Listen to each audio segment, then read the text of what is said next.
Hello citizens and welcome back to Forge Core Gaming. Today we're going to be doing things a little bit different than what's typical on my channel, as we are officially kicking off an ongoing series called the Weekly Recap, where we'll cover the news, development, gossip, and general sentiment surrounding the Star Citizen universe. Aptly named, the Weekly Recap will also sometimes dive into workarounds of ongoing bugs and the overall impact those bugs are having on the player experience.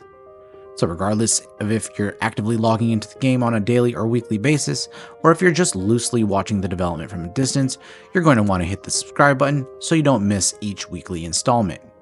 Now without further ado, I'm your host Phoenix, and this is your weekly recap.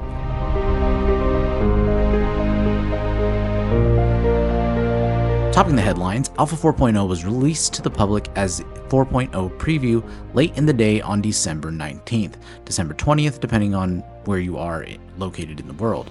CIG acknowledged that Alpha 4.0 was not in the state that they had hoped it would be in, so they intended to keep two live versions of the game active, so you can still log into the 3.23 PU should any game-breaking instabilities arise. However, they also stated that the 4.0 preview is not a PTU, and that any progress you make in the preview will carry through to the full live release whenever that happens after CIG returns to work after their winter holiday. To be included in the 4.0 preview was access to the pyro system by way of jump gate and or setting your home point there, mission refactoring, economic overhaul in regards to pricing on various items and mission rewards, server meshing technology increasing the server capacity to 500 concurrent players as a soft cap and 600 players as a hard cap. Improved overall stability and gameplay coming as a result of the server meshing technology, contested zones, asteroid bases, and faction rep in the Pyro system, a full wipe of currency, reputation, and ships purchased with AUEC, as well as the delivery of the highly anticipated Mirai Guardian and Guardian Key. Chris Roberts did acknowledge that reaching Alpha 4.0 has been a much longer than anticipated development process, reflecting the project's complexity and ambition. Shortly after the launch of the 4.0 preview, all signs pointed north as server stability was at an all-time high, leaving players generally impressed with the state of the game. Regardless of warnings from CIG that server meshing in 4.0 overall was still not in a completed state, and that we should expect bugs in various areas. By midday on the 20th, those bugs were realized as players found it impossible to quantum travel to anywhere but the sun, and the contract server began to experience game-breaking malfunctions, with players unable to view or accept any new contracts. CIG did respond with a hotfix within just a few hours of the problems arising, though those hotfixes took several hours to propagate across all shards and servers. Amidst periodic server crashes, things did begin to look positive as we progressed through the weekend, despite quantum travel continuing to be a persistent bug that players had to contend with. At the very least, players were able to take on and complete contracts, so they were to make at least some progress to the game. Monday evening, however, server congestion began to take its toll on server performance, and most players were finding it difficult to retrieve ships or get a response from air traffic control. It only seemed to come after what appeared to be a game-wide crash, where players were unable to enter any server for several minutes. In the hours after the crash, however, server stability seemed to return, including full function of hangars, air traffic control, contract servers, and quantum travel. During the ATC errors, I did find that I had better odds of getting a hangar and ATC services if utilizing Lagrange point stations rather than main cities and space station hubs. Overall, the community does seem to be split on the decision to release the 4.0 preview in its current state, but CIG representatives have stated that the release to live was actually a decision made to accelerate its development, as server meshing needed to be tested on a wider scale so that the limits of the current iteration of the technology could be tested and broken. Many players, however, have stated that the reasoning presented was merely an attempt to save face, and that CIG only delivered the preview version of the game so that they could claim they made good on their promise to deliver before the start of the new year. The Mirai Guardian is making some noise as the only other competitor to the Vanguard series of ships from Aegis Dynamics as a heavy fighter with a full interior. Players rushed to buy it at its war bond price with lifetime insurance moments after its release on the 19th of December. Still, there seems to be yet another split in the community as to whether or not the ship is viable in its current state, with some parties stating that its defenses aren't sufficient to contend with any real PvP encounter, and that its DPS and maneuverability do not justify the apparent lack of substantial shields.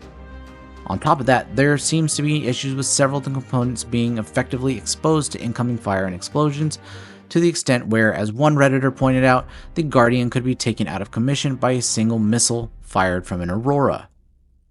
Some speculate that this issue arises from the fact that the damage calculations occurring in the game cannot appropriately account for damage having to go through a ship hull when there isn't sufficient spatial distance between components and an explosion, while others suspect that this is just a bug, likened to the light fighters being able to take down a Polaris by way of ramming, and that it will be worked out in future patches. If you'd like to watch my review on the Guardian, I'll have it linked at the end of this video. Luminalia has officially come to an end, a day short and a gift shy of what most players were expecting based on the original verbiage presented by CIG. And if you haven't already claimed your free gifts, you can still do so by heading over to the official Luminalia page on robertspacindustries.com, which you can find by clicking the link in the description below. If interested, you can also still grab the Luminalia starter packs, which come with 2 skins, while all come with 2 years of in-game insurance and 20,000 starting AUEC. Personally, I don't think any of the starter packs are a tremendously good value, and if you're looking for a starter pack with lifetime insurance, the Intrepid Warbond starter pack is still available for purchase in the Pledge store. Contested zones have become a hot topic of interest in Pyro, as players reaching the end goal amidst high-stakes PvPvE encounters have discovered that the ship rewards are not account-bound, as originally stated during certain gameplay previews and reviews. Their attribution is exactly the same as though you purchased the ship in-game with AUEC, and will be lost in the next wipe. However, the ships available to be had in contested zones are generally special edition variants of ships that cannot be bought in-game or otherwise, such as the F7A Mark II and the Executive Edition F8C Lightning.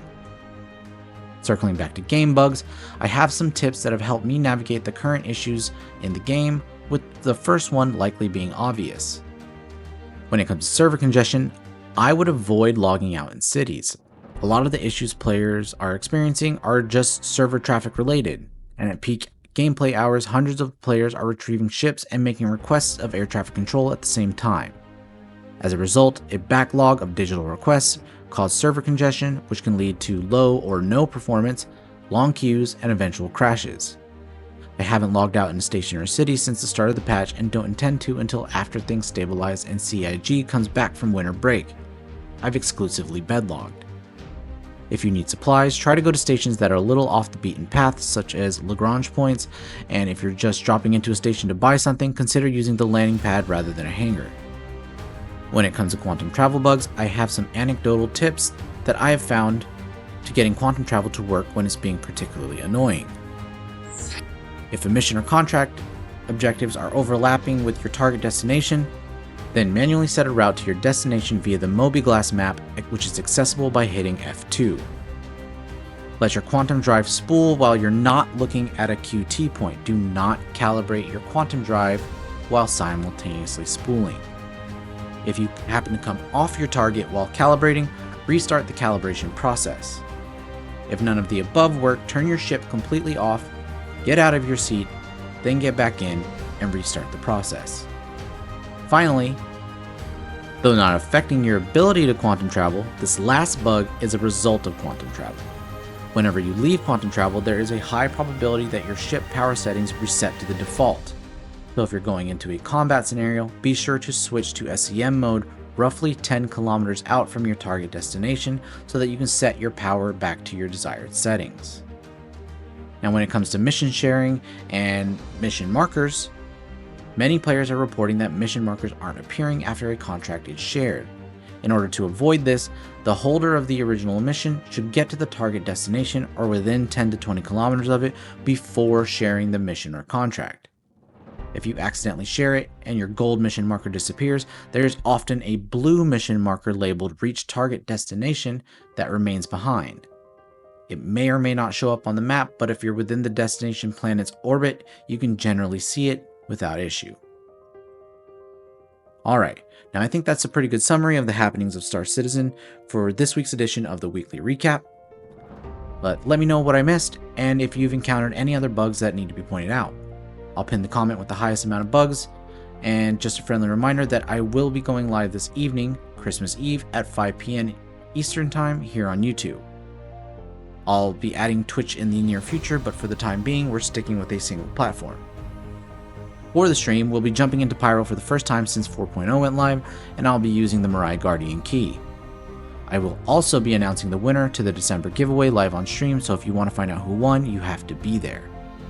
As always, thank you everyone for watching.